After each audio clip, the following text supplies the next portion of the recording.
What's going on? So today we're doing something different. We're working on the S14 for once. You can see that little guy down there, that alternator. We're gonna switch it out to an LS one. It's stupid hot. I was having some like weird voltage issues. I feel like my fans were barely working. My charging light on the indicating that the alternator's not working was going on and off constantly. Car was getting hot, which this car never gets hot unless, you know, I'm doing 10 plus laps and it's 100 degrees outside. But we also added a swirl pot kit, the GK Tech one. Still have to hook this one up, but that should help a lot of issues also of getting hot. But I've always been running these humongous Mishimoto fans. They're like 18 or 2000 CFM each, which is a lot better than I've ever, ran before, and it's helped a lot too. But I guess I'll do this as a how-to video. So let me go ahead and get this radiator out, fans, and get everything out of the way so it's easy to work on it. Good stuff. I'm ready to drive this thing. It's been too long. Alright, so this is what we're going to be using. Here's the belt size you need. The alternator, I believe you need. I don't know. I'm using an older style 4-pin. It's from like a early 2000s, late 90s 5.3. And then I think it's Clockworks adapter kit. Seems like everybody's having good luck with that. I have to switch the pulley out, and also have to wire in this 470 milliamp resistor. I think that's the right size, 470 or 480. I don't know. I gotta figure out how to do that. That way it doesn't constantly charge, if I'm not mistaken. That way it'll cycle it, so it's not charging constantly, and probably, I think it would backfeed the battery and not be good. I think it would pop. But let's get into this. I'm excited because the SR alternator, if I'm not mistaken, it's like a 90 amp alternator, and these LS ones are 140. And just my fans, I think pull, I'll look it up and put it on here, but I think it's 30 to 50 amps on just my fans. So I mean, that's a good amp draw, and then you still have to power everything else up. The ECU, the fuel pump, I don't remember what those pull, but it's a decent amount of amperage. So with this, doing this swap is going to almost double my amperage for the whole car, which is good, because I do run a lot of weird, lights and whatnot, and I do want to add some more stuff. I want to add a radio really bad, but I'll need to probably put a sound deadening or make my exhaust not so loud so I can street drive it and still hear the radio, or it's kind of pointless. Or maybe do those tower speakers on boats, because those are really loud. But we'll see. It's all about money, and don't have it, so I can't just go ham on it. But let's get tearing this thing apart.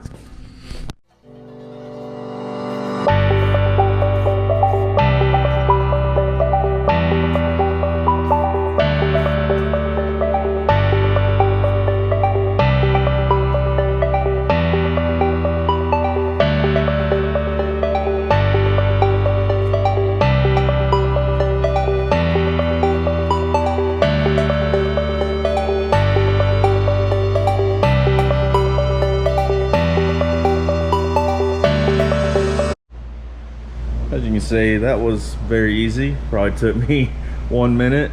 I always cut these rad supports so you can move it around and put nut certs and put them back in. It's just so much easier. Get that 1 little inch. There's the old alternator. I also might need to switch out my power steering pump. It started screaming a little bit the last drift event I took it at. It's been seriously the same power steering pump I've had on this car probably 10 years, and I found it in an SR in a junkyard. Yeah, so it's done its time. Hopefully, I think I have. I know that one is from a Skyline, and I think that's another K1. Will hopefully fit. I don't know. We'll try it. But yeah, let's get this thing out. Shouldn't take too long. I think you have to take the whole bracket off, but I don't know. I haven't done this in forever. Let's get to it.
Wasn't too hard.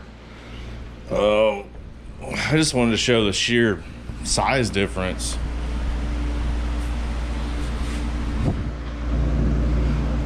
Look at that. Like, look how much bigger that is. Jeez. Yeah, this should work a lot better. It's just gonna be kind of tight to get it in there and figure out where it needs to go, but shouldn't be that bad. Cool stuff. All right. It took me a minute to figure out which way all this stuff goes, because there's not really any information about these kits. So you have to switch out your pulley. That was a 24. This is how your bracket, the bottom part of the bracket goes. That bolt's not in all the way. And then the logo comes up here. And then that other bolt that comes with the kit goes through the back. I couldn't find any pictures or anything of somebody having this on their car, which was kind of weird. So I guess this video can be helpful. So this bracket used to sit right here. That was how you adjusted your belt and alternator before. But now it looks like it'll have a little bit of movement on this, so you can slip your belt on. But let me get this thing in there and see how it sits. Wish me luck.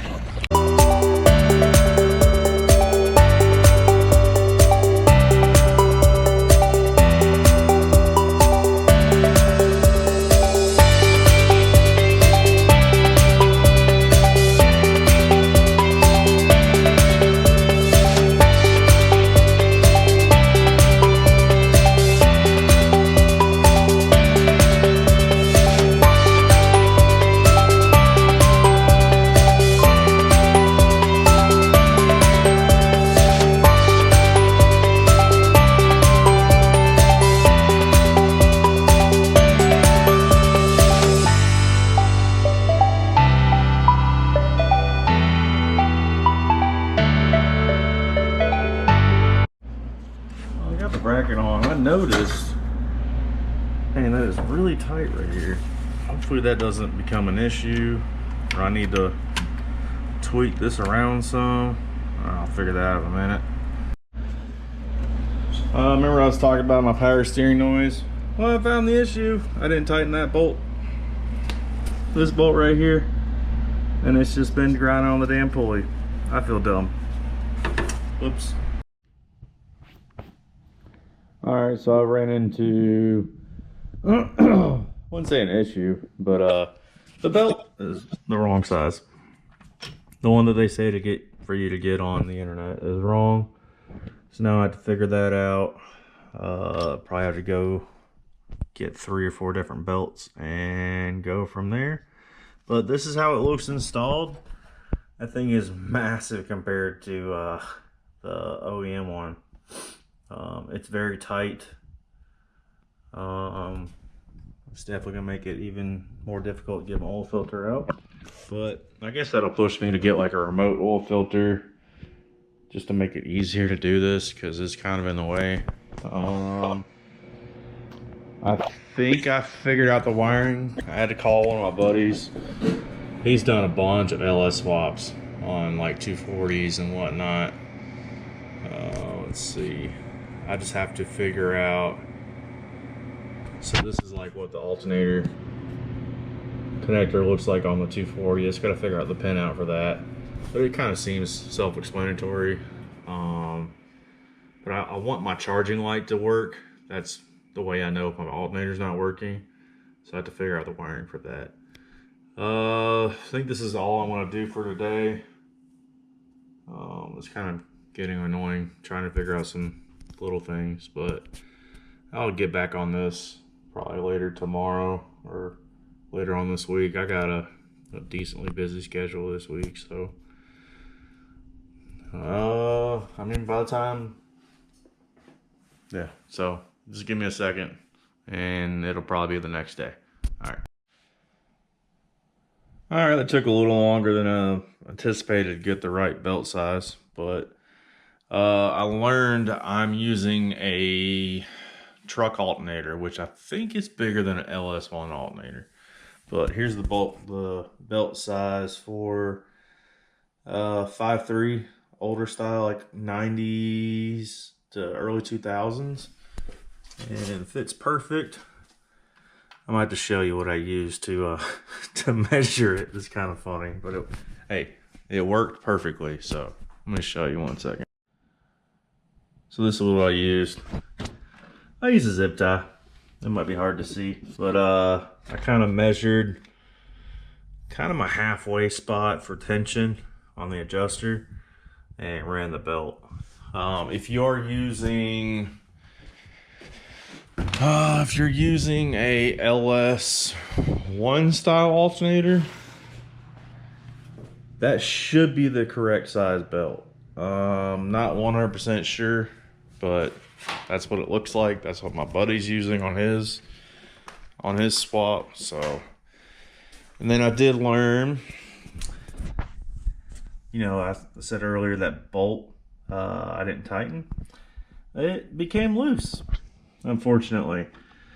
I think the back side of this is threaded because this bolt's not much longer, and it just slightly backed out, and it's just making a horrible noise. So I gotta take that apart and figure that out, and then I still have to figure out the wiring, which shouldn't be that bad. And that's it. I'll keep you updated in a second. So got a new bolt for that. While I was redoing this, it's like a miniature Heim joint for the tensioner on the power steering. I accidentally, I was shorting these because there was no like adjustment really. It was just bottom them out, couldn't adjust that, couldn't tighten that or anything. And I wasn't paying attention and accidentally tapped it's supposed to be all threaded from this side all the way through. I accidentally started on this side and now these don't thread in there. So I'm gonna try and make my own. Hopefully this works. I don't know. Yeah, this is why you don't mess with stuff. I should have just left it alone. But I already cut my little piece off. I gotta clean up the edges of it and drill it and tap it. Joys.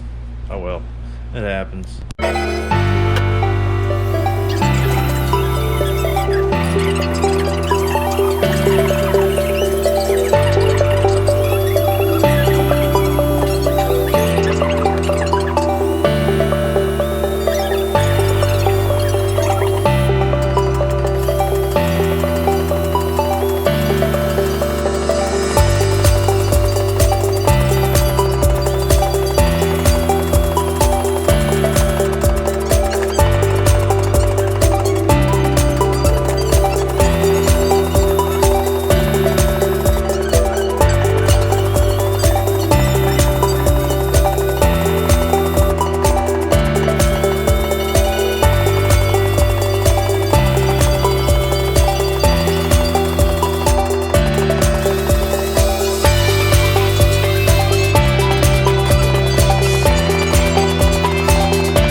real straight to save my life. So I'm gonna go borrow my friend's drill press or something real quick, see if I can do that. All right, my buddy's already left work, so I'm gonna just retap the old one all the way through one direction, so it'll be taps, you know, reverse on one side and normal on the other. This should work fine.